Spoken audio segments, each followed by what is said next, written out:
I'm Josh Gonzalez, and welcome to Meld. This is a podcast where I have deep conversations with some of the brightest people in the known universe. My aim here is really just to spark deep conversations around interesting topics so I can find the tools, tactics, and philosophies that we can all use in our daily and creative lives. In this episode, I sat down with Chris Olimpo. He's an award-winning creative director and entrepreneur. He's best known for Tom Cruise's first VR film, the Mummy VR Zero Gravity stunt that he did for Universal Studios. Chris is currently the co-founder and CEO of the Arcadia Games, which uses VR technology to combine the best parts of video games with the competitive movement-based sports, which they're really revolutionizing esports as we know it.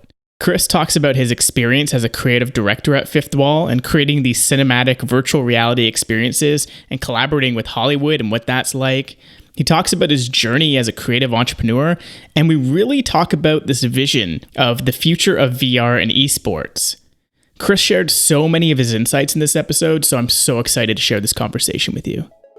I'm Josh Gonzalez, and this is Meld with Chris Olimpo.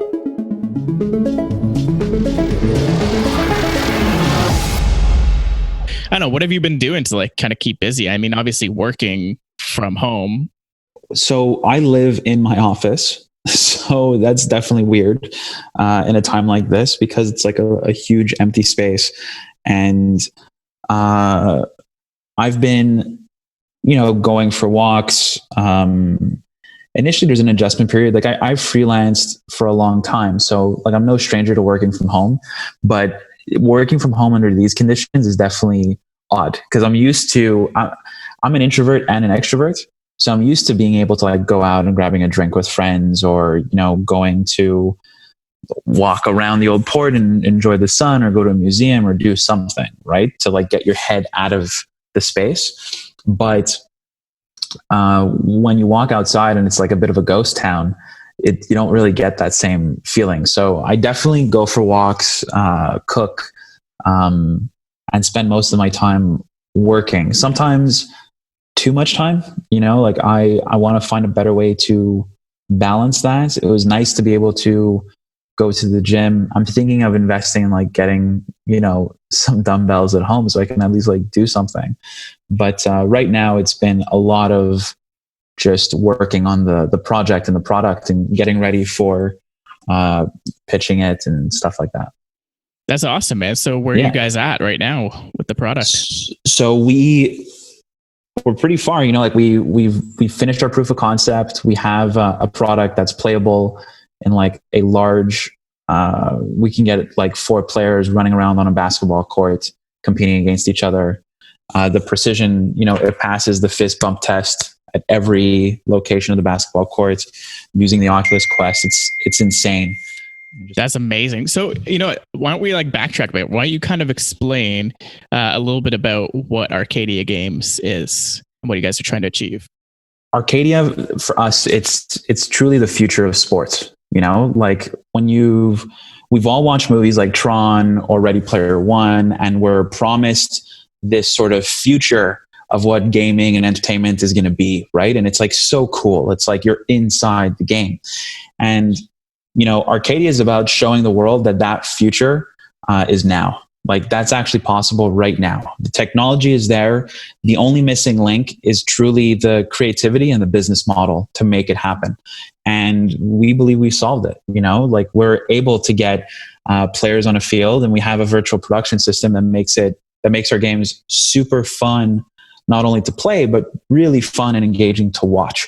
So we're bridging these worlds. And the way that I see it, and that some investors have seen it too, is that we're kind of this missing link between esports and real sports. Not to say that sports are real sports or whatever, because I find esports incredibly entertaining, but only if I play the game. If I know the game, I can really watch an esport, right?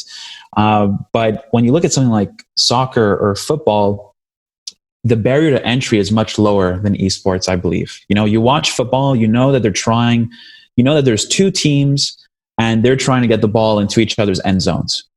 That simplicity is there. Then once you engage the audience, they now can take in the more complex rules and strategies and everything else. And it really pulls people in. When you're watching an esport, in my opinion, it's kind of just like information overload. You know, if you've never played a first person shooter or played like Minecraft or Fortnite or like whatever, you don't totally understand what's going on. And Arcadia is building something that is accessible for anyone to watch, and is really easy for them to just jump in and play.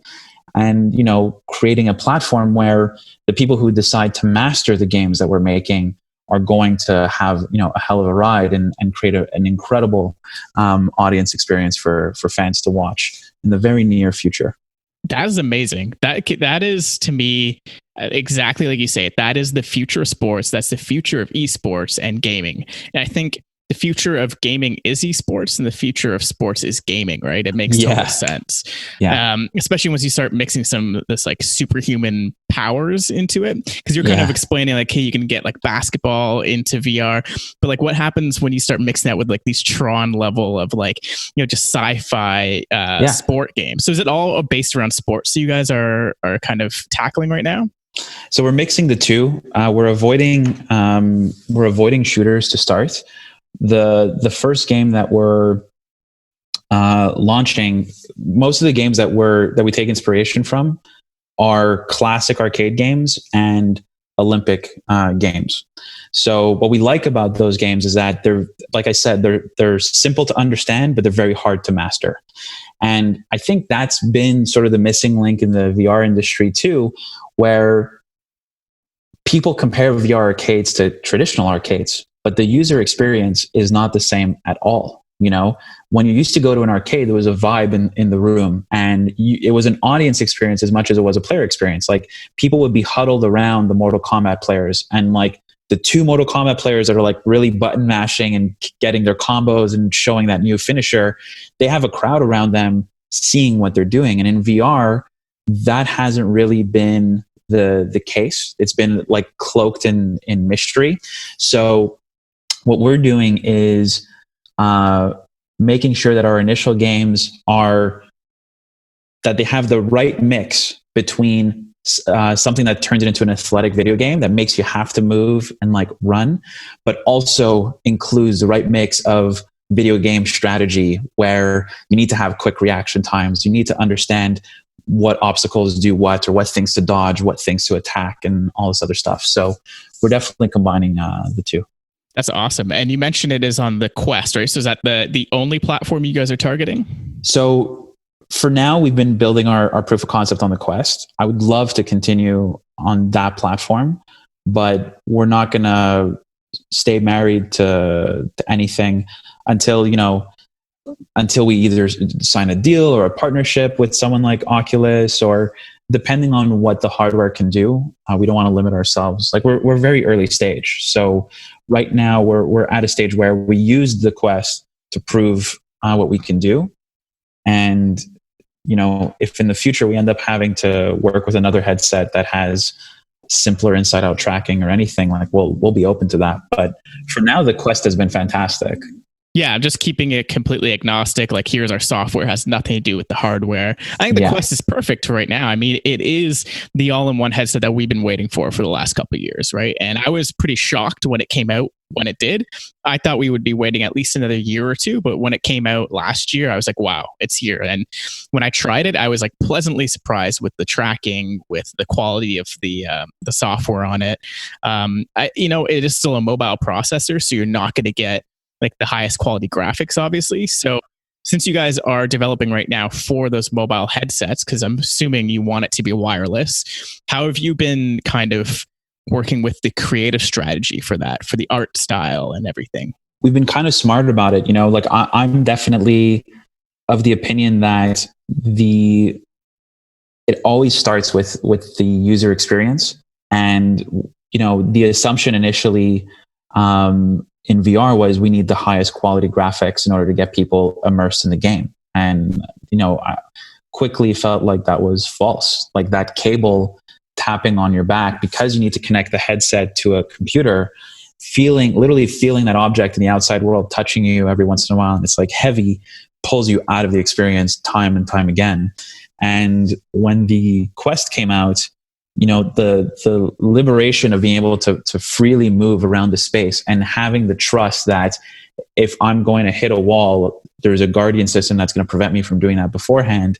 I think it just proved that whole theory wrong. Like Vader Immortal has lower quality graphics than most than every PC VR game. But just because you could run around in it, it feels that much better. I remember the day that I got the Oculus Quest, the day that I received it, I was living in a condo in Montreal, and I came back from Saudi Arabia from a work trip and ran downstairs into the parking lot of our condo, like this private parking area, and literally like made the Guardian as big as I could and started running around in this underground parking lot and thinking to myself, whoever's watching the security cameras right now must think I'm a complete psychopath. But I just couldn't, I had to try it. It was so cool. And I was like, in Vader Immortal, to be honest, I'm a little disappointed with that game just because I find it like the lightsaber dojo is so fun. And the game itself is the story mode is so cool. It's disappointing that they weren't able to mash these two worlds together. And I found myself going into the story mode and pretending it was a game. Like I felt like I was, 6 years old playing with my toys, and I was like pretending to hide under a box, and then a stormtrooper came out and like I'm hitting him with a lightsaber and whatever. The truth is, for me, like that's been the obstacle with VR. Is I just want to run around. Like I just want to run around and really just immerse myself in the environment and interact with it in a meaningful way, not in a way that the game is just holding my hand all the way through, kind of like what you see in The Void. So I'm getting beside the point of your question. I think the question was, what was the question again? It's just about the graphics quality, but this is it's a great lead into that. Mm-hmm. So the whole point of what I was saying was, so with the graphics on our side, here's what we did. So we care about two things. We care about the player experience and the audience experience, right? So I think that the player needs to have the right visual feedback to make sure that they can interact with the game in the right way. The graphics don't matter as much. Now, that said, we do have high quality graphics on the Quest, and we've pushed the boundaries of like what's possible in terms of including transparency and like glowing effects and stuff like that. We have an amazing technical artist that worked on making certain things I didn't think was possible in the Quest possible. But then when it comes to the audience experience, they absolutely want to have 4K resolution graphics and like high quality stuff. So what's great about Unreal Engine and the virtual production tools that are built in and everything is you can, in the same way that Fortnite has a mobile version of the game and a PC version of the game, you can run two instances of the same game with two different graphics levels. So we're actually outputting high quality graphics for the audience while keeping low quality graphics for the Quest players, making sure that the players have an amazing gaming experience and the audience has an amazing visual experience. So that's how we're tackling it right now. That is a great way to do it. I'd never even thought about that. Having two instances of the game. I honestly thought it'd be maybe sort of like a live stream view of what the audience is seeing. But it's interesting that you're really thinking about the audience experience. Like, is it like a standalone game that they would load up, or is it just like a website, a stream? How does that work? We're figuring out who we're going to do this with. But it's kind of like, imagine just watching it on Twitch or on YouTube, or, maybe it's something you end up watching on Netflix, like a series of competitions or something, so we're still flexible in terms of what it's going to be exactly, but definitely the idea of watching, strong competitors compete in athletic video games is the vision here. Right. And having it completely physical, not just, with the controller on a screen, they have fast fingers. It's like, no, they're running, they're actually crouching, they're jumping. That's so cool. Yeah. And you mentioned, so this is all running on Unreal. You guys decided to build on Unreal? Yeah.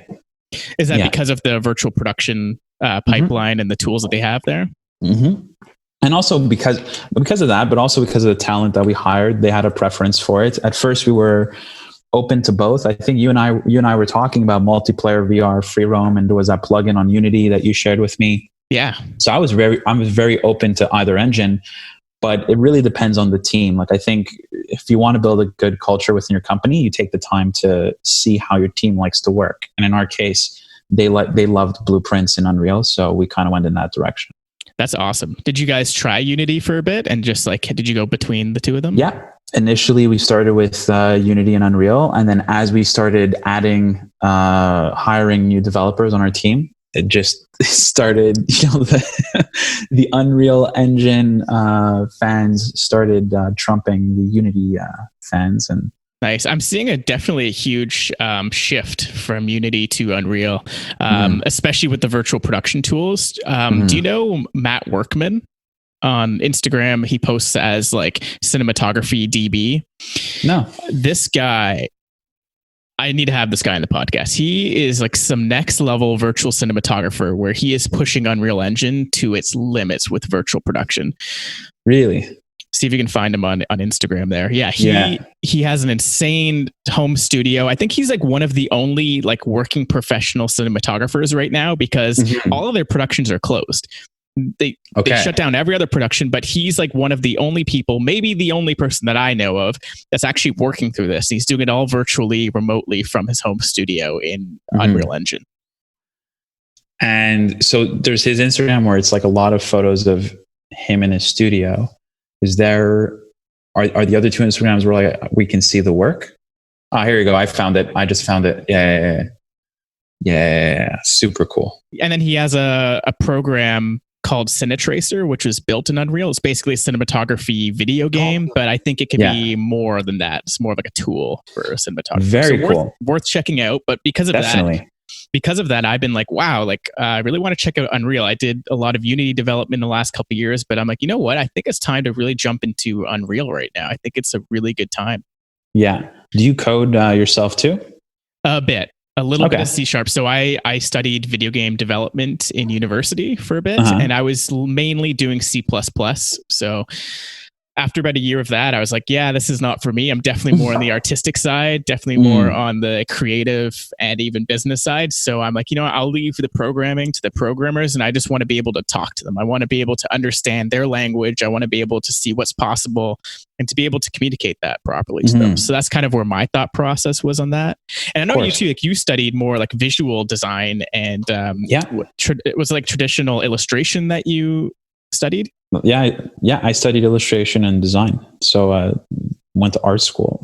Like has nothing to do with business or programming at all, but just really got into it on my own on the side, and then decided it was just my passion. So that's awesome. So how did you get into like a VR, into the VR industry? Because I know you've done traditional art, you worked at a bunch of different creative agencies, and you said you freelance. So how did you get from that to working in VR? Like what was the first step into that? So I was working at, I think it's just relationships and networking. Like I was working at this startup called Sonder, which at the time was a small startup in here, Montreal. We were growing very fast. I was the fourth employee there. And, you know, that was sort of my MBA, like my real life MBA. I think people who get their masters in business, like they don't get to experience watching a startup go from a few employees all the way up to $1 billion business, you know? And like they ended up moving to San Francisco and growing really big. I was the creative director there, in charge of building like a creative team, developing the brand of the company, helping connect with the market and the investors and all this stuff. And I just really learned so much about what it takes to build a startup, to bring a team together, to bring a product from vision to execution. In their case, it had nothing to do with the video game industry at all, but it was more on the hospitality end, sort of bridging the gap between Hilton and Airbnb. I won't go into too much detail about that.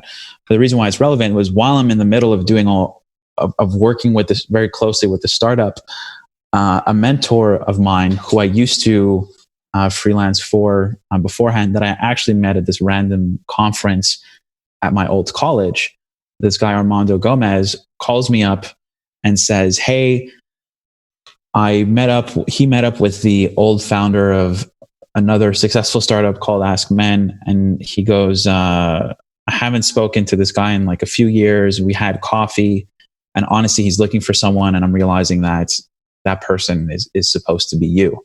He's like, I don't want to tell you anything about what he's doing right now, but you should go and have a drink with this guy. And I was very committed to what we were building at Sonder at the time. But, you know, your mentor calls you up, you don't say no. So I decide to meet with this guy, Ricardo. And what's supposed to be like a 15 to 30 minute chat ends up being like this 3-4 hour work session where he showed me cinematic virtual reality for the first time. I had played some VR experiences before, like game jams and stuff, and I was amazed, but also wasn't totally taken in just yet. And when I tried cinematic VR, it was the sense that I experienced from Felix and Paul. I was just like, holy shit. Like, it just completely blew my mind. And everything that I had learned about, you know, connecting the dots between, because like as a creative director, your job is to take something very complex and simplify it into something that's really beautiful that anyone can understand, right? Like even so he had sort of challenged me with, he had this vision for advertising using virtual reality and augmented reality, and I, you know, had spent so much time working in advertising, studying some of the best like ads ever. A lot of people think that marketing is a very, you know, superficial, nasty, scummy business. And I tend to agree. But I think that there's this 1% of advertising that is truly fine art. And, you know, when you think about the just do it, the think different, the live strongs, you know, like even though Lance Armstrong ended up being a fake and a fraud, that little yellow bracelet inspired so many people to be better, you know, for themselves. And isn't that the point of like fine art, but to like send a message to a lot of people in a way that like connects them? Like so part of me was always compelled to that. But then when I experienced that VR film, it was just like my whole world converging into one point at one moment. Like my love of technology, business, and creativity just came together at this one really unique center point. And it was just like so clear to me that, oh, like this is the rest of my life. Like this is like my time on whatever this thing is, you know, whatever this universe Totally. is like going to be about this, in the same way that Les Frères Lumière worked on advancing, you know, moving pictures, in the same way that Steve Jobs and Wozniak moved to advance personal computing, and Bushnell moved to advance the gaming industry. This will be one of the things that I'll get to contribute to, and a whole group of us will get to contribute to, right? And it was crazy. Like in an instant, I was no longer working at Sonder. It was brutal. It was just like, what just happened? And, you know, it was this small agency here in Montreal doing local contracts for like banks and like, you know, TV companies and stuff like that, like Videotron and whatever. And he asked me like, how would you imagine an ad in VR? And I came back to him with a pitch deck that I had designed. I did all the illustrations and storyboards myself. And it was the first Just Do It ad in virtual reality. And it was a Nike ad with Mark Wahlberg as a host in the ad, and it put you in the shoes of LeBron James. And it was, you know, I wrote it in a way that it was like a traditional Nike ad where it's really about making anyone feel like they're an athlete, like making them feel like anyone can achieve these impossible great feats. And I used it as my pitch and proposal to work there as a creative director. And it was kind of crazy. Like some of the people there were looking at me like, you're fucking nuts. Like we're not going to get a world-class brand, an A-list actor, and an athlete. Like we're a small Montreal studio. But Ricardo, the CEO, was like, that's exactly the type of vision I want to see in this company. And listen, I had never been to LA. I never really did anything like that. I just had those dreams, right? And at that moment, I just sort of saw the cards line up, like the cards that I'd worked on my whole life in terms of learning how to write, learning how to draw, learning how to lead a team, learning how to do all these things. And I was just like, no, we're going to go for it and we're going to do it. And I really, I didn't know who it would be, but it ended up being Universal Studios and Tom Cruise. That's wild. So you had the vision of like, hey, I don't know what will happen, but I'm going to work with a giant A-list star in VR. So tell me, man, how did that come about? And like, just kind of walk me through what happened. And it must have been just a crazy experience on set and all of that. I would love to just hear how that went. Yeah. I mean, it's funny because it's this story, man. Like I feel like there's stuff I can't say because there's so much. I'm trying to like piece together, like there's so much crazy stuff about how the story went down that I just don't even know where to start. Like for me, it started with that vision. The truth is that there's a team there with big ambitions as well. Right. And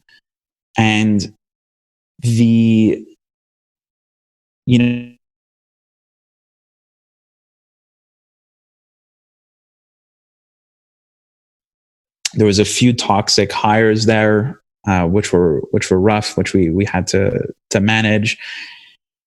And at first it was just like working with the sales team, like building a brotherhood with them and like absorbing as much as I could from their experiences. Cause I hadn't, pitched as much as they had. And,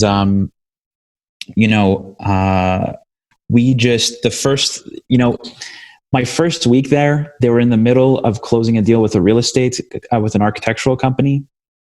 And it was really going to go bad. Like the pitch deck wasn't that great. And I pulled 2 all-nighters to bring, the pitch to a better place with the team. And we closed the deal. And it was like a multi-million-dollar deal. So it was like kind of like this big win, like week 1 of me starting there. So it was kind of like insane, right?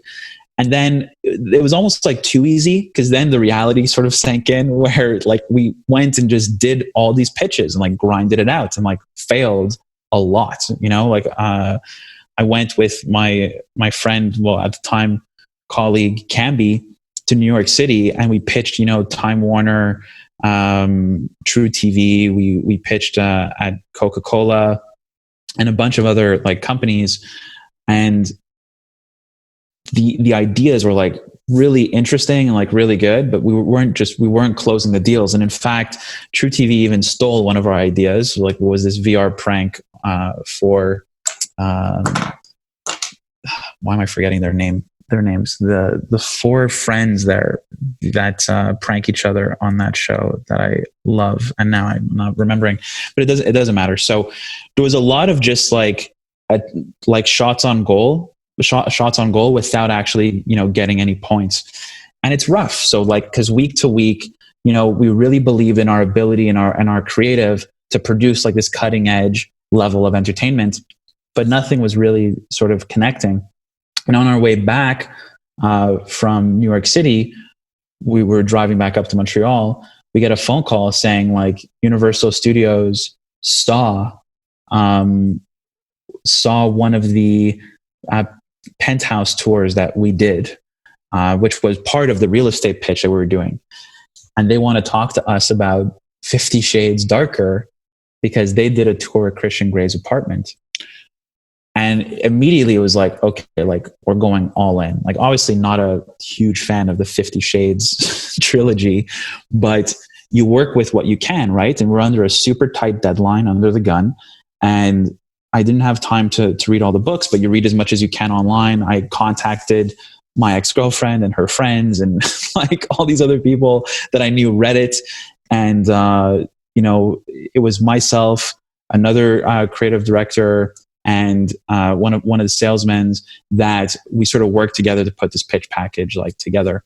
Flew down to LA for the first time, worked on the plane on my iPad, like sort of drawing concepts and mock-ups for what the concept was going to be, and really wanted to sell them on the vision of like how to bring VR into the story and not make VR the gimmick that you attach to things. As opposed to 50 Shades VR, we wanted to do something deeper than that.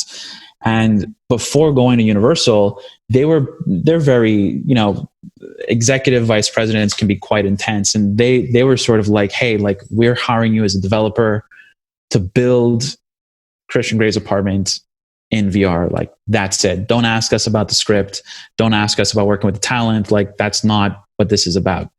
And back home, we were just like, nah, we're going to fucking get the talent and we're going to try and get the script. Like, we have a bigger vision here. And, it makes sense that they would think that way. Like, it's Universal Studios. Like, you're a big movie studio. Like, they don't know who we are. Like, it really doesn't matter. And we went into the room and we gave them exactly what they wanted. We showed them Christian Grey's apartment. And then we had sort of the one more thing Steve Jobs moment, and I'll never forget it. It was like the biggest boardroom I'd ever been in. It was super intimidating. It was like this large screen, almost like half the size of a movie theater screen, sort of like projecting our presentation on there. And we're there in front of the executive vice president of creative content, digital content, and then home entertainment, which is like the Blu-ray like release afterwards and everything that, like Netflix and yada yada. And when we're pitching the one more thing, we talk about how, there's an opportunity to engage with the audience in a way that's never been done before, to bring them into the film, but that has to start before they even put the headset on. I basically say, imagine if Christian Grey cordially invited the fans to attend the masquerade ball, which is one of the key, most iconic scenes in the movie.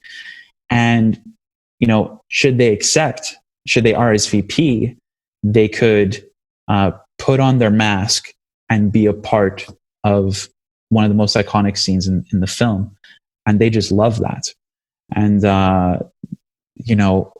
I had learned from Armando, actually, who was a great mentor, that when you need something from a client, you should always ask for it, because they can tell that you're being honest. When you need something, people can see through they can see if you're being authentic. And if they know that you need it in order to make the project succeed, they'll give it to you.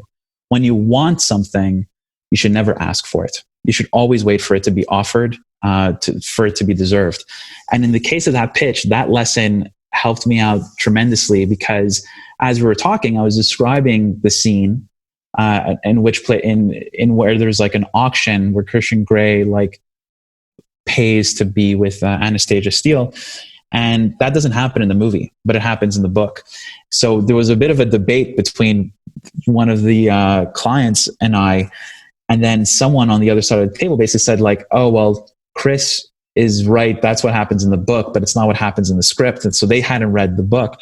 And I immediately said, oh, well, I would love to give you guys an accurate VR script, but I can only do that if I have the actual script. We've only had the book. So that was me expressing a need, right? And within 2 hours, we got the full script.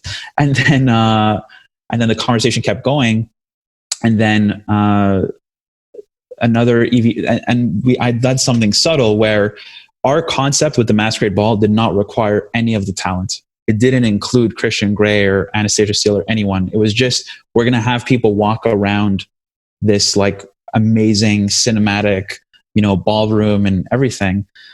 But I had included shots of Christian Grey flying you in a glider and stuff. So I had included shots of like what it would feel like to be around the talent, so that the client could understand, like could have that imagery in their head, while what I was saying was not totally connecting with the imagery. It was still like working, but it just, it was something that was plausible and entertaining for an audience, but could be elevated by having the actors themselves. So as we're walking it through, one of the clients basically says, do you think this would be better if we had the talent and the experience? And then I immediately said, of course, but we were told that we can't work with the talent and that we shouldn't ask to work with the talent. And then he was like, well, maybe there's something I can do about that. If that's the case, would you guys feel comfortable working the talent? And I was just like, absolutely. even though we had never worked with actors before. But we just felt very confident in what we needed to do. So instead of flying us back to Montreal, which we were supposed to fly back to Montreal that night, they had us stay another night and fly up to Vancouver the next day to go onto the set of 50 Shades and pitch it to the crew over there, not to the cast. And that was very well received. And then it was just, we flew back home after pitching it to them. We started building storyboards at a time where everyone was talking and debating about, like, how do you storyboard in VR? Like, we were doing it, and we, we sort of checked all the boxes and put in the work and put in the time and took in all the notes and worked really, really, really hard to make this thing happen. And when it finally came to production day, the experience was good. The client really enjoyed how it went down. In fact, that's where I met my co-founder. Eric Johnson was the bad guy in that movie, and my co-founder in Arcadia. And that's a whole other story in itself. But the experience there went so well that Universal then started talking to us about something Tom Cruise was up to. And it had to do with like a stunt in zero gravity. And I'm a huge space geek. Like, I went to space camp as a kid. So I put a lot of, they didn't ask us for anything, but they were just telling us about it. But I just didn't care. Like, I was just like, Tom Cruise is doing a stunt and this is amazing, and like, we need to try and help or contribute in any way that we can. Right. So we were still working on the 50 Shades thing. We heard a little hint about what might be happening with Tom Cruise. They were being very secretive about the film at the time. The Mummy was going to be this whole cinematic universe similar to Marvel before, the dark universe.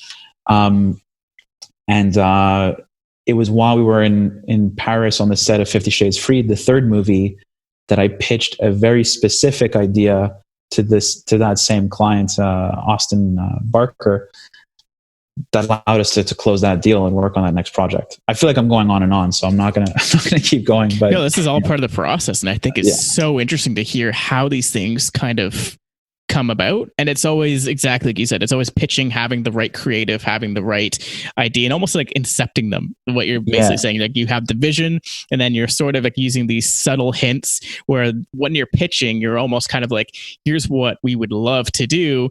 And I know it'd be awesome for you guys, and this would be great to have as a final product. How can we make that happen? So at the end of the day, it's just person to person, right? You have to find the right people. And in your case, you're saying this was Austin at Universal. Yeah. I think that more important than anything is just connecting with people in an authentic way and in an emotional way. Like, everyone that's working in the film industry, like, they're there, like, they're fans of the industry. So when you come in and you show that you can contribute something positive that they really believe in, and they believe that you can grow a good relationship of like trust and fun, like, together, that's how you're going to close a deal. Sometimes some people have the best ideas, but they're assholes, and that's not going to fucking close, right? Some people are super nice and they have bad ideas. That's not going to close either. You sort of try and find this middle ground where, you seem, like, you get what I'm saying. Totally. You find this, So that was the case. Like, they were a tremendous help in. We sort of went through an education together. Like, we taught them about virtual reality and stuff, and they taught us about the film industry.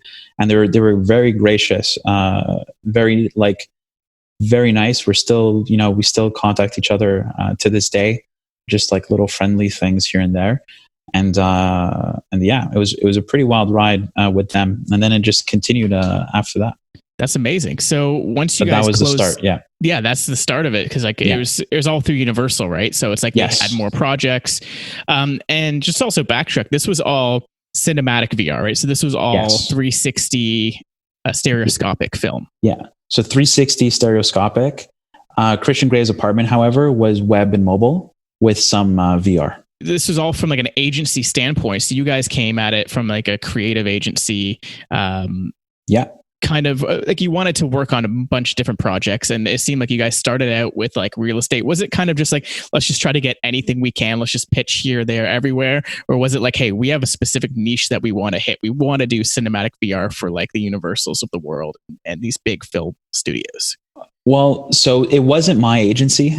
It was so the point of view of the agency was a little bit, let's try a few sectors, you know, whatever sector that they believed in was what we targeted. There actually wasn't, to be completely honest, like not everyone believed in Hollywood at the time. So we were sort of pushing to do these projects when there wasn't a great consensus internally, which is why like the actual full story of this thing, which I don't know if it'll ever be like revealed, but it's just so, it was kind of nuts. Like the amount of drama and egos and things that were at play, which are all a very real thing in the startup industry and in the entertainment industry. You know, you can multiply it by combining these industries together. It was pretty wild. And like our tagline, funny enough, was, so originally the company had a different name, and I pitched that we rebranded to Fifth Wall, and we coined a term called breaking the fifth wall, you know, because obviously there's the fourth wall, but for us, if you know the theory behind the fourth wall, it actually comes from Shakespeare and like stage theory. So the fourth wall, you have stage left, stage right, backstage, and then the invisible fourth wall between the audience and you. And for us, breaking the fifth wall was actually breaking the floor. It was taking the audience from outside of the scene and like plunging them through the floor to be on stage around the actors and the environment and everything else.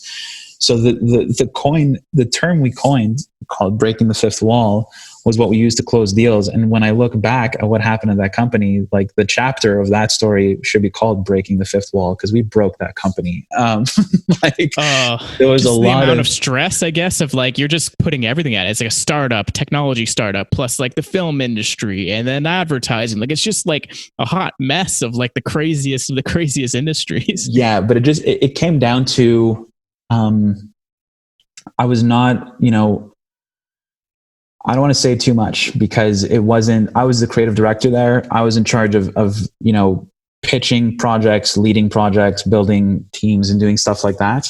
But at the end of the day, the founders' passions were not aligned. And it was one of the reasons why I decided to spin off and make Glitch, and eventually looked at what was going on in the industry and realized that, you know, we can do better by creating original content, which was Arcadia. But your question was essentially, you know, were they sort of choosing to go everywhere and see where things land? My answer to that would be sort of yes. You know, like the idea was, oh, like let's pitch the medical industry, let's pitch real estate, let's pitch sports, let's pitch like TV. There was a reluctance to go towards Hollywood because there was a fear that it was that nice shiny object that wouldn't bring in revenue.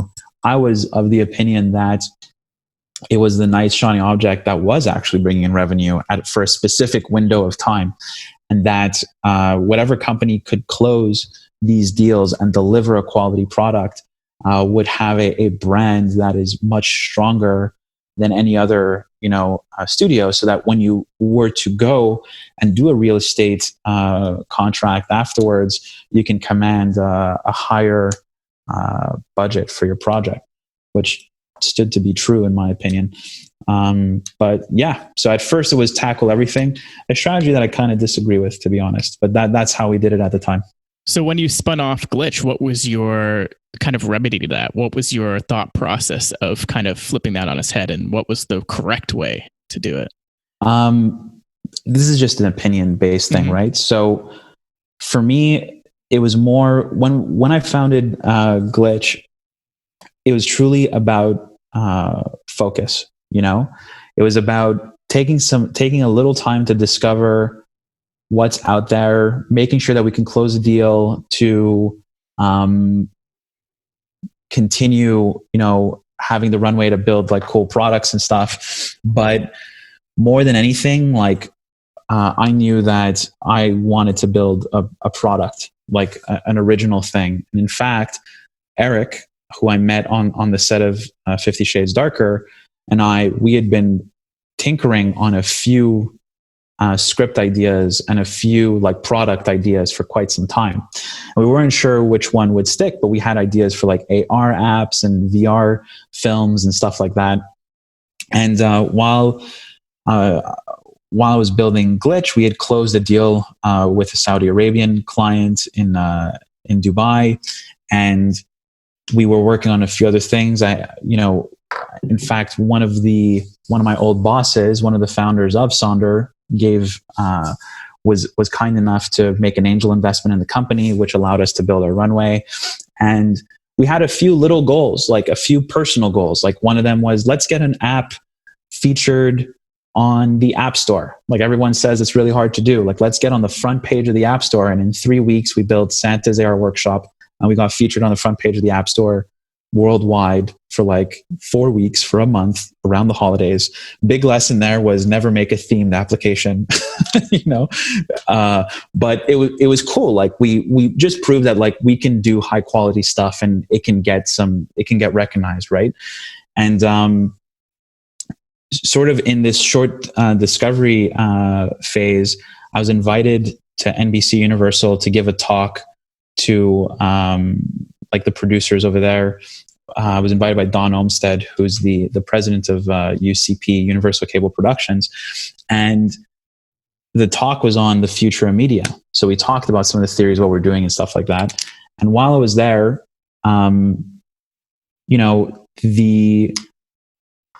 the inspiration, someone had asked this question, which was, when are we going to see a VR game show like Ready Player One or Tron, right? And the idea of combining these worlds together, although it seems so foreign, I realized that, myself and a few people were in this unique position to see how all these dots can connect that most people don't realize can, between free roam VR, Twitch, and like a bunch of other stuff. So Glitch was an agency for a very short amount of time before it became a startup waiting to happen. And pretty much right after that point, like the goal was to raise a round of funding to make this product and to be able to focus, as opposed to getting into the rat race of, chasing client after client after client to get something done. It was more, what does the VR industry actually need? What does not just VR, but the mixed reality industry like actually need to push it forward?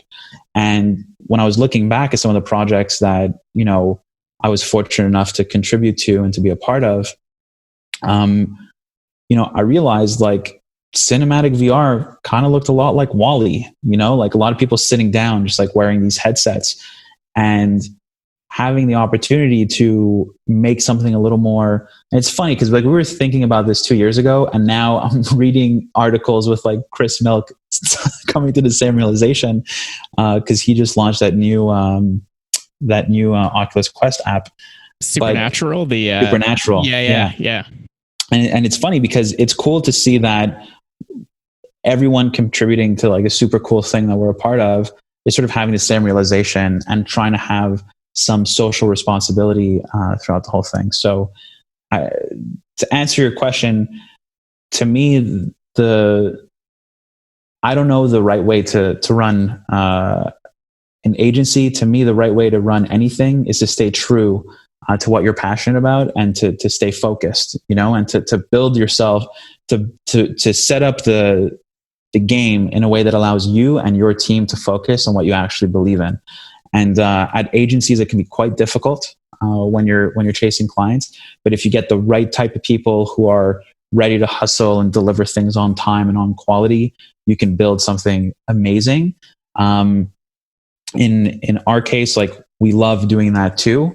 But it was time to sort of focus on something original for us.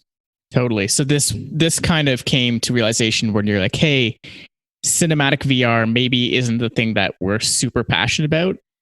And now we want to do something a little more active. So do you think it was also just timing? Like, the Quest came out around the same time. Do you think it would have been the same if like that technology wouldn't have kind of been more readily available? Or do you think it's just purely timing of the people and circumstance? In our case, the Quest wasn't even announced yet when we were thinking about this.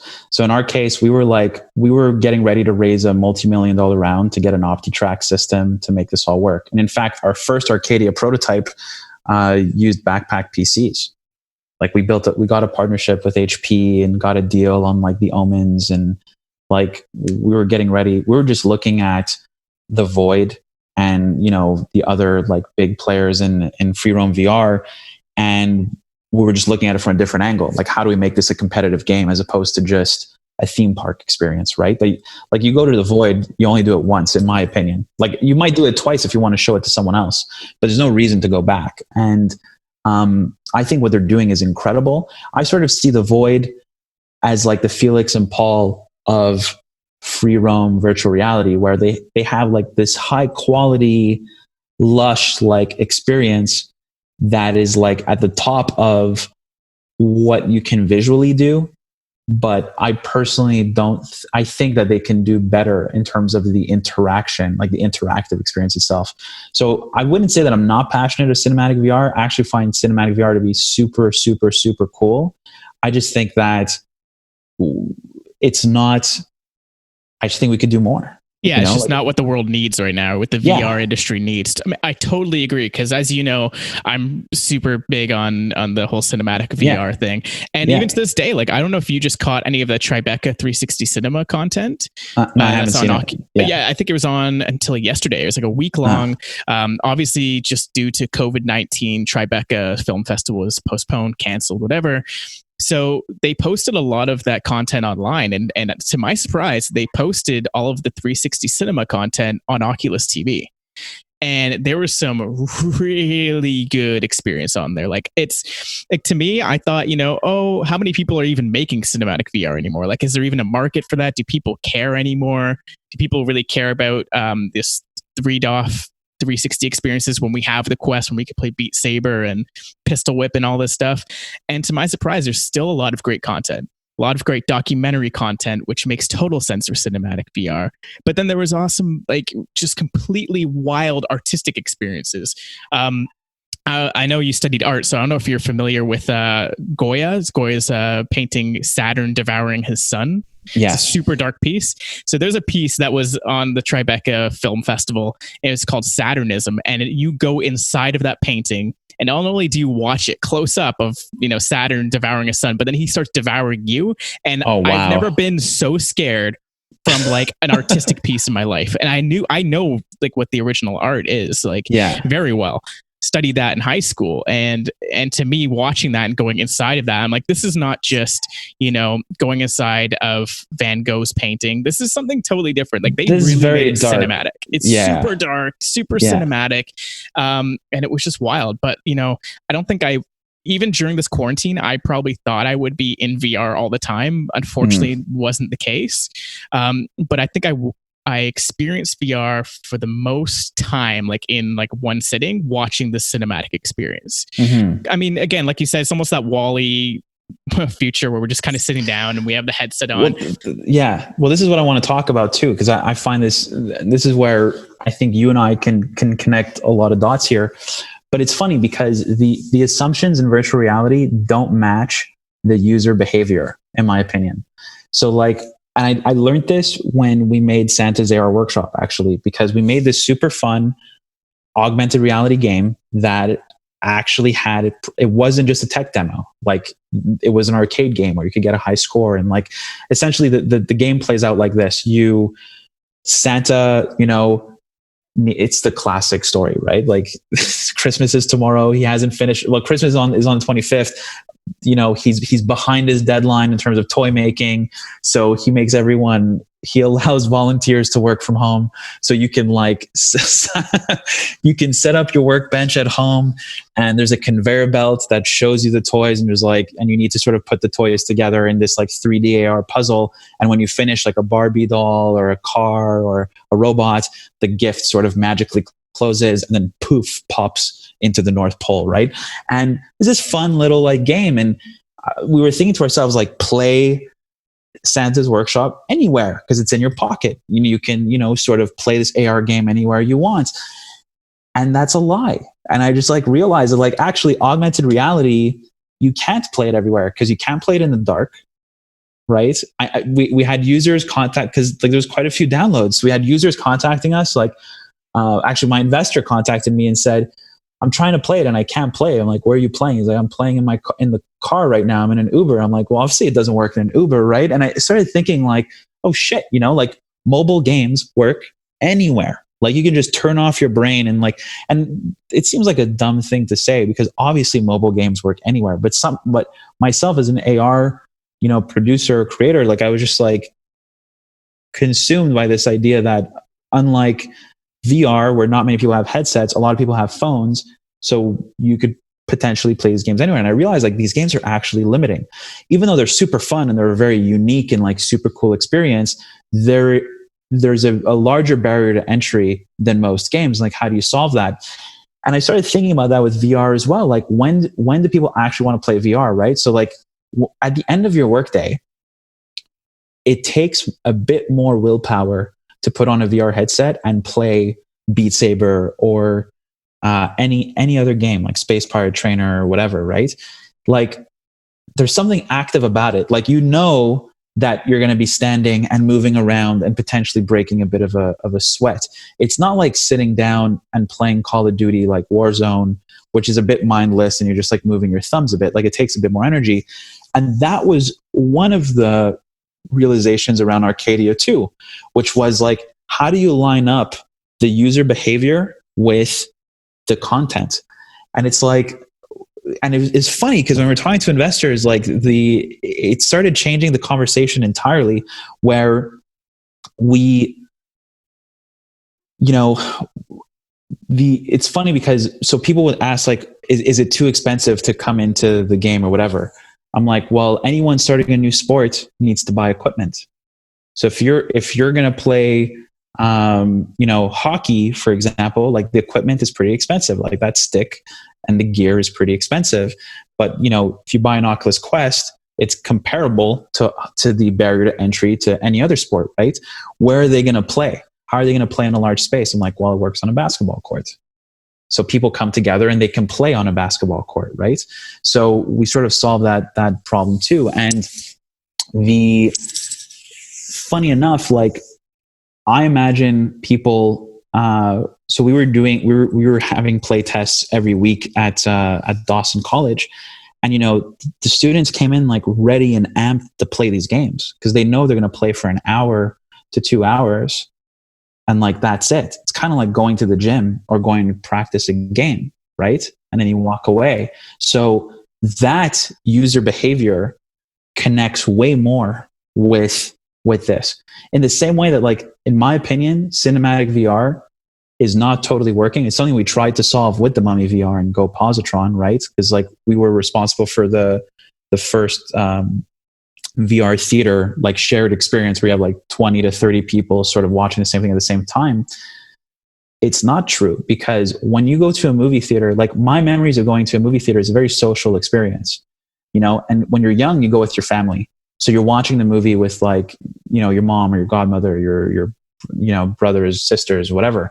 As you become a teenager, going to the movies is potentially asking that girl you have a crush on out, or potentially running into her or something. When I remember Quentin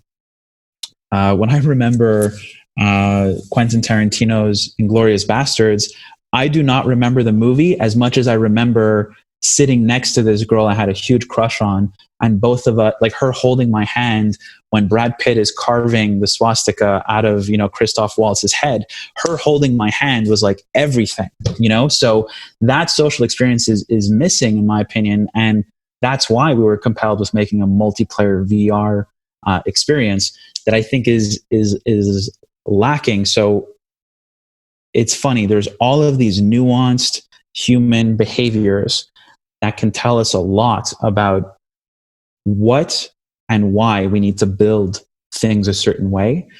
And yeah, it's all human psychology, right? All the stuff is flowing directly into the brains of people who are from all walks of life. They all have different levels of, anything from physical activity to like the amount of work they have to do to like the brain space, like you said, the willpower.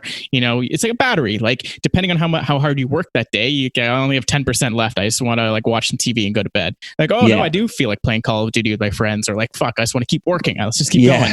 Yeah. So I think like based on that, what I really want to know too is like when you think about these multiplayer experiences, especially now during COVID, where everyone's in their own home, how much are you thinking of people coming together to go to a basketball court or go to the Void or go to the cinema, as opposed to I'm here in my cube, you're in Montreal in your cube there. Well, you have a much larger cube with your office there, but we're all in our space.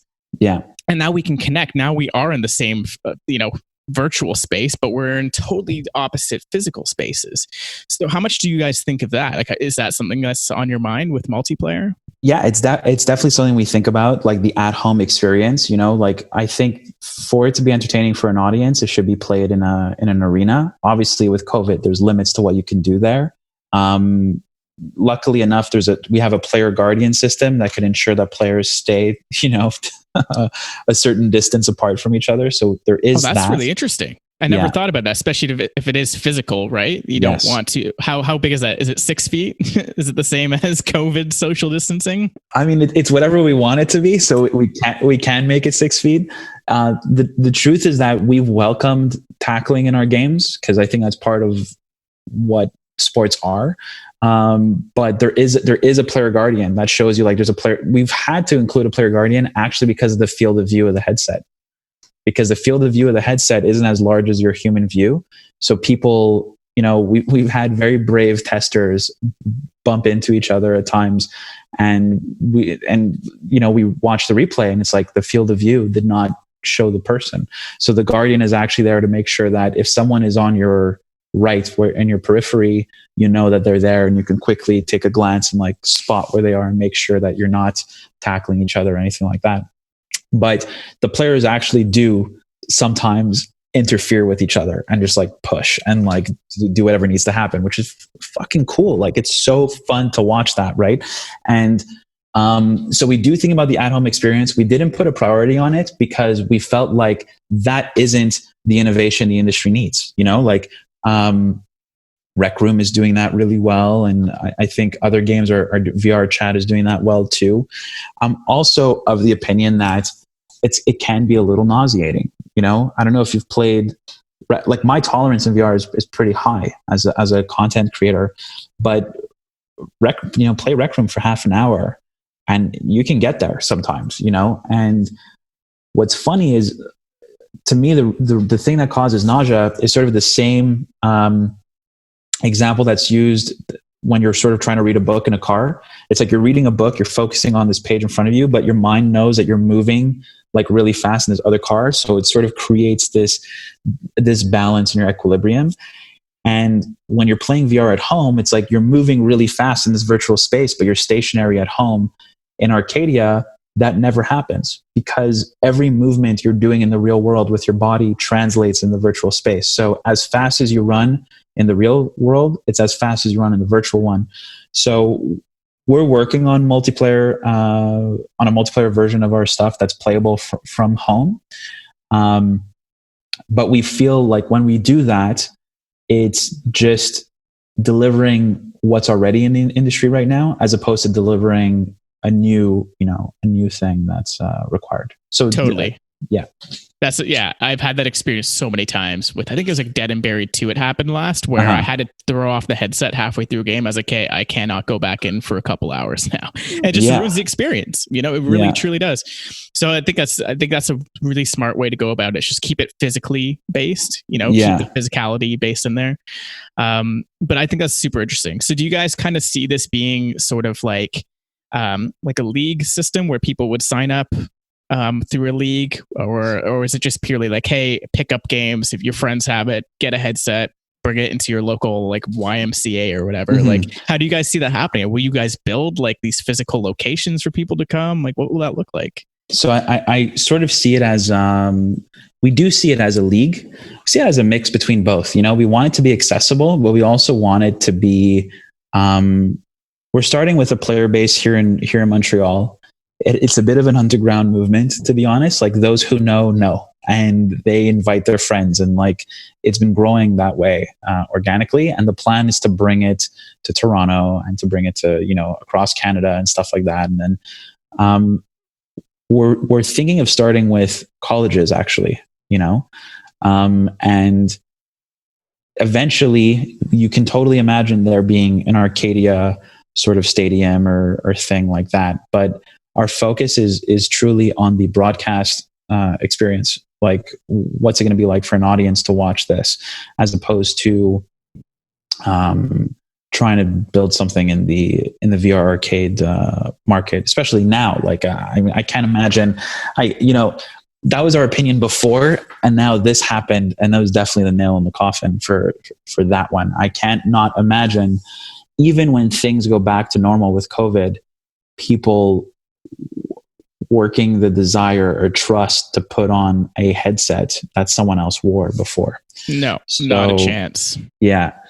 I see it more as a league, to be honest, where they sort of, where the players start, you know, competing and canceling each other out until the good players rise up to the top. And like, what's been fun, at least at Dawson, is we had tryouts in, you know, VR sports, and honestly, like, it was pretty close to 50-50 in terms of men and women that both wanted to play the game.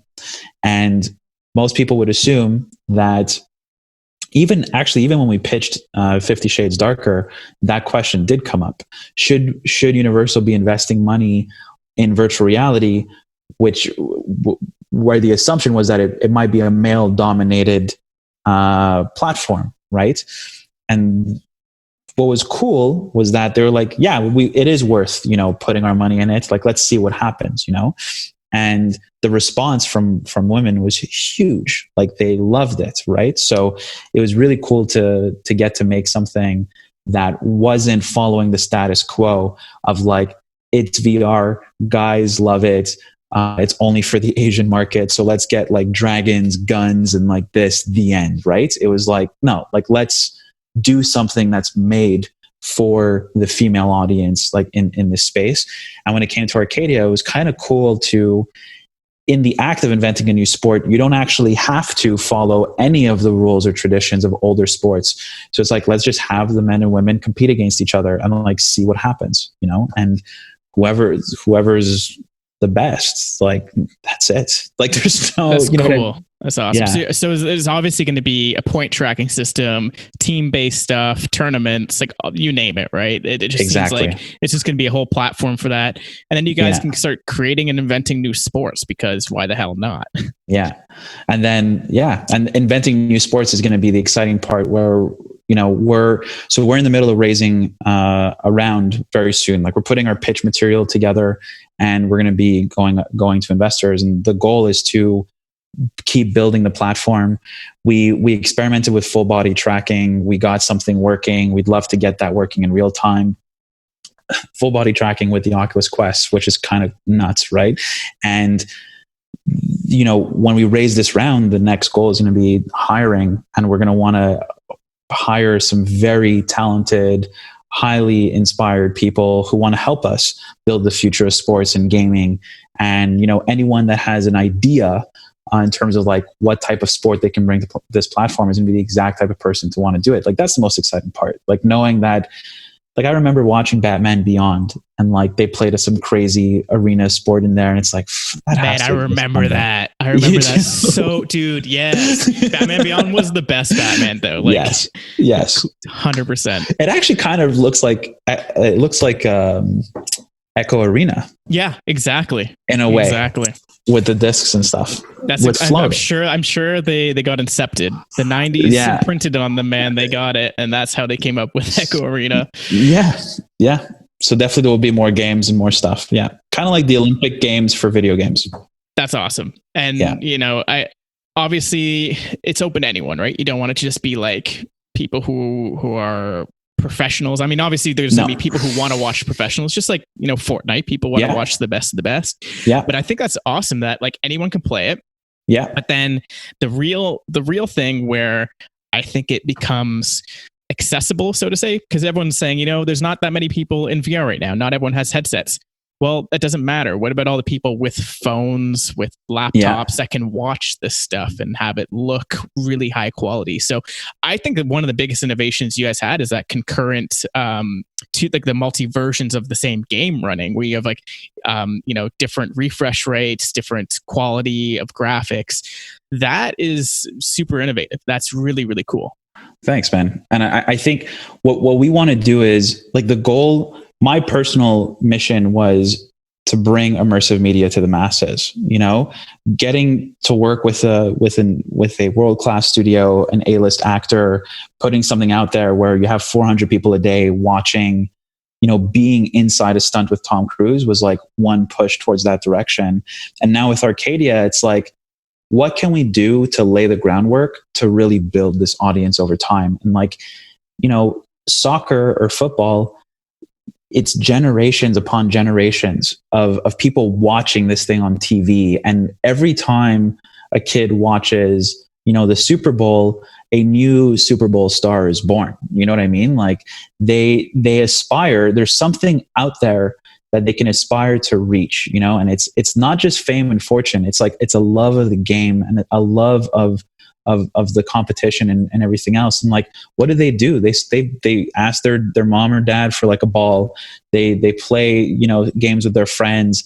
They start competing. They go into, their college team and they like work up the ranks, get scouted. They do everything they can do. And it's like, how do you start building that foundation in the new dawn of sports? And like, that's why on our side, we're focusing on building the audience experience first, so that you can build sort of this thing that you can aspire to reach, so that, who knows, the kid that watches the first Arcadia games and thinks to himself like, well, that's what I need to practice. That's crazy. Well, if there is money involved too, I know you're saying it's not for fame and fortune, but if like, hey, I can do this thing and eventually, it will pay off. Yeah. Literally. Yeah. They have something they can tell their parents about. This guy made like $1 million off, Well, that's what Ninja represents to so many kids right now, right? So many. Yeah. Like when I was growing up, it was like, stop playing video games. Now it's like, keep playing video games. So yeah, that's kind of the way that we're looking at it, and the way that we plan. That's sort of the way that we plan on going about it to start. Well, that's awesome, man. Well, best of luck with the pitches and everything. I know it'll go well because you guys have, from what I see, I mean, I haven't really seen a playthrough or anything. I'd love to eventually see something once you guys have something ready to show, or you can privately share it with me. I won't share it. But from what I see, branding looks awesome. It looks like a super intriguing company. The vision is incredible. So I think it has a lot of potential. So I'm really excited to see where it goes. Yeah, I appreciate that. I'm happy to show you some stuff in private, and I'm happy to say that publicly on this podcast. But we're going to be, showing stuff to the public very soon, and we're really excited about that. Especially with Collision at home right now. We're getting ready to put this package together and start showing people. That's awesome. So do you guys have a talk ready? We don't have a talk ready just yet. They're in talks with us having a talk, but we're part of the alpha startup circuit. And we're going to be putting a little video package together for them, which you'll be able to see there. That's awesome. I can't wait to see that. That's cool. And just kind of before we sign off, because I was getting pretty late for us, but where do you think like the future of cinematic VR is going? Because like you said, you haven't really lost your passion, it seems. Like it's such an incredible medium. Obviously, your focus has shifted towards free roam, sports centric VR, but what do you think this future of cinematic VR is? I think you're right. Most people are not going to go to a venue and put on a VR headset that's been on other people. The shared experience has been done, but it's still not the same as going to the movie theater. I think, big screen and rec room, like those might be better suited to like the traditional cinematic experience. So what is immersive cinema? Is it the void? Is it moving towards like more interactive experiences, or is 360 stereoscopic still an art form and a medium in itself? Like where's that going?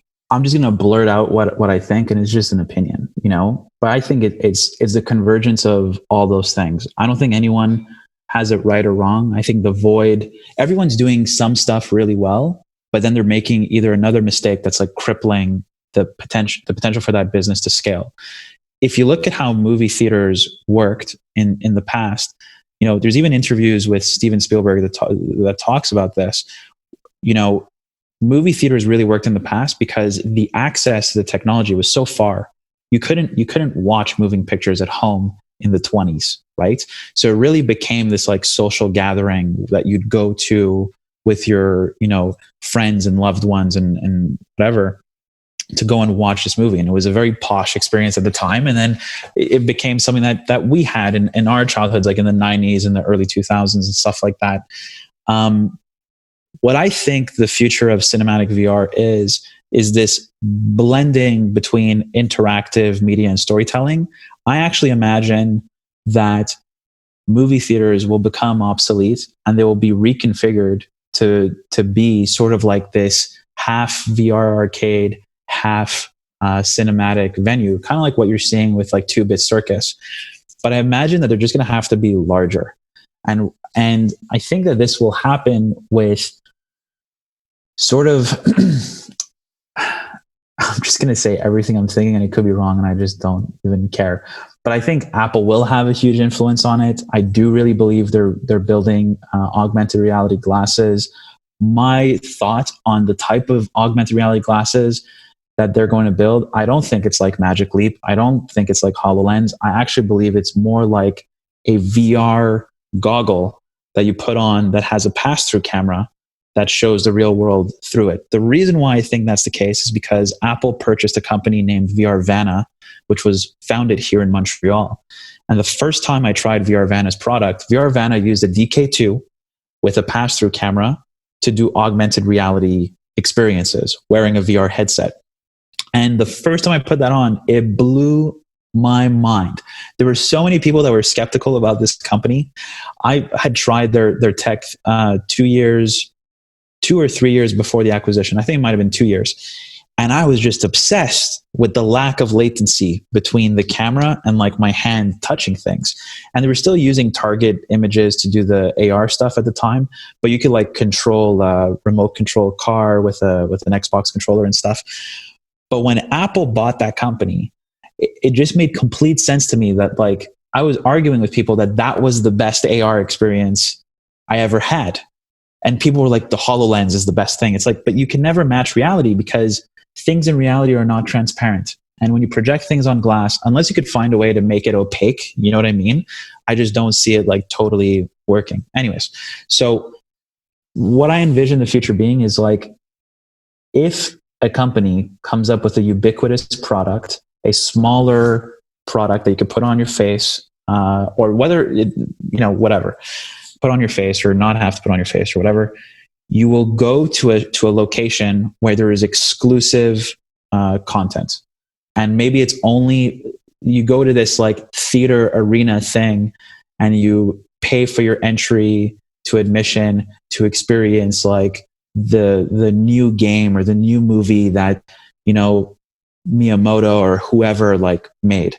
In the same way that Inarritu did Carne and Arena, right? I sort of see the future going in that direction, because the thing about those experiences is that they're shared amongst groups of people. And I can imagine, a group of 10, 20 people sort of going and try some interactive story somewhere. So, and even when you look at movie theaters, like there used to be bumper cars and arcades and all this other stuff, and then you go and watch the movie. So like, why not why wouldn't there be some sort of super cool interactive theme park like space that people go to try things that are too expensive for them to have at home? And yeah, that's like sort of my convoluted thought on the future of it right now. But I sort of think that's where it's going. And that's sort of part of what you've been working on, right? With Controverse and everything else. Like, you've been doing interactive stuff and working on some cinematic VR. And I think that's the right approach to starting this. And like, this is why we are all sort of the essential pioneers of this like wild Western like experiment right now, you know, on what the industry needs. And through iteration and through the audiences choosing what they like and what they don't like, it will filter out what actually becomes the future and what doesn't. But I think it's going to be super cool and really exciting to build, witness, and experience.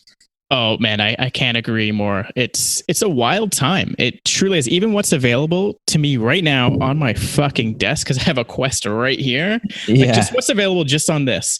The thing that's wild to me with VR, even gaming in general, as opposed to just film, is there's only so many types of experiences you can create with film. Of course, that's being challenged all the time. When I saw 1917, have you seen the war film? Blew my mind. I'm like, I didn't think I could have a film experience like that. I watched that in IMAX and it blew my mind. Yeah. But at the end of the day, you still have this rectangle and there's only so much you can do there. With even just mobile games, the amount of experiences are so different. It's not like watching like 1917 and then Inglourious Bastards, where like you can kind of see how they're sort of similar with framing. Maybe the shots are longer, but then with VR, it's just like the types of experiences are just above and beyond. Not to mention that you can now simulate any other medium inside VR, including, as you said, AR. You can have AR within VR, but now you can also have, you know, movie theaters in your headsets. And now, why would I go to a theater when I have one in my headset that I can lay in bed and be in an IMAX theater? So to get people to these venues, I think you're right. It's going to have to be something that they cannot experience at home, that they can probably not afford. Like, no one's going to have a fucking like roller coaster in the backyard, right? Yeah, like exactly. not a physical one, but you can have a headset on and kind of simulate that. Yeah. But then there's other experiences, I think, like you're saying, require a lot more space that people are just not going to have at home, especially with more people moving into cities, moving into condos as opposed to houses, or even smaller and smaller spaces. So I think they'll use VR as a way maybe to escape. But then again, like, we're looking at it with COVID right now. I mean, maybe it's because the Quest and some of these other Oculus products are kind of, I think they're out of stock, so not many people had it. But, you know, to me, I'm like, Facebook, you guys fucked up. You had like 5 years. You bought Oculus how long ago? You were supposed to have this in everyone's house by now, man. Like, come on. Yeah. I guess they're too busy focused on mobile devices. Like, well, you know, we still have video chat. You know, we can use our laptops. We have phones. Why are we going to like force people to buy these headsets when most people don't even want them right now? And that's kind of like, to me, I'm like in this push and pull phase where I'm like, okay, I love this so much, but why hasn't it grown to like how we thought it would? But I guess it's still too early. It's just like, it just hasn't caught up yet. The time has not yet caught up. Yeah, I definitely think it's too early. Like, I think in the same way, you remember the cell phone brick? Oh yeah. To me, the VR headsets are that. Like, it is this big clunky thing that early adopters, like, I think that the Quest is able to open up the market a bit more. I had a lot of friends who used to come to the office and like try the HTC Vive or the first Oculus, and they would come to the office and they'd get their fix and then they're done, right? The second I started showing people the Quest and they asked me how much it cost, you know, I had like 6 friends just literally buy it outright. I just sent them the link to Amazon and like they got it. So you see that they sort of reached that barrier to entry. Like, the console price is the goal. Like, give them a console, right? But where I think the failure is actually in it's in the content. And I think that's why it's a smart move that, you know, Facebook is pushing to get a lot more content onto their platform. And I also think it's smart that they're curating it. Like they're not just allowing any content onto the platform, because I think that's one of the other big dangers of just letting. I'm a strong believer in indie development and all that stuff, but I do believe in content curation and quality, because, you know, it can get frustrating just digging through like piles of like garbage, you know? Literally. Yeah. Till you get to the right thing. So I think Oculus is actually I actually think they're doing a pretty good job. I find some of the tactics that they're using, like they actually built a VR esports league. They teased at some free roam stuff and then they just totally abandoned it. Right. And some people can look at that and just be like, that's kind of like gross to just like build this thing and then like take it down.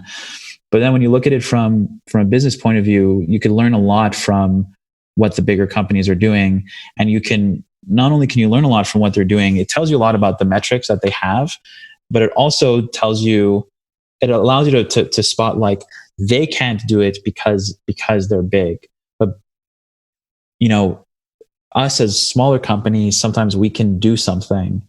We can do something about some of the problems that they have. You know, like I imagine that Facebook didn't do free roam because co-locating multiple headsets in the same space is very, very hard. And like, I know because we had to raise hundreds of thousands of dollars to bring a team together to solve it. And even they had a hard time, you know, like getting it to the point where you can fist bump with 2 Oculus Quests was not like easy. And there's drift and there's other stuff. And like literally building things into the game to compensate for that is tough. And I can imagine that if Facebook had free roam experiences available on the Quest, or like the classic, you know, Wii controller at the television, from like destroying VR and like destroying their brands and everything else. So they can take as big a risk as we can. And I'm curious to know, you know, I think their big bet is on Horizon right now. And I hope to God that they, in time for the holidays, you know, get ready to really pitch Verizon as like this amazing world that you can share with your friends from home, and that they have enough quests that they can build, you know. And I don't know where they're being built, and I don't know if that's part of the problem. I would imagine that it is, but you know, and to be honest, between you and I, I'm not actually that excited for Horizon, but I think that's sort of their idea is like, let's build a social world for VR users, and then that they can play and that they can have fun in. I think during this whole social distancing time, that might be the answer to the question, but I don't know. I don't know if I'm going to be super into it or if I'm going to get into it or not. But as they continue improving the technology, and improve the barrier to entry, I think the cost is at the right place personally, as long as there's the content to back up the cost. You know, like you'll pay $600 for a PlayStation 4, a PlayStation 5, even if there's only one game right now, because you know that there are going to be some big titles coming. And like my PlayStation 4 that I bought like 5 years ago, still pumping out content. Like now I'm playing, you know, Warzone for free. I got, you know, God of War off the greatest hits like games, you know, like cost me like way cheaper than the original price. And like that console is just like, it's the console that keeps on giving. And if Oculus can get to that stage where there's that type of content that keeps on coming, then great. But I don't think people need another Beat Saber clone. Like, I don't think they need another thing like that. Like, we need quality interactions to get people excited.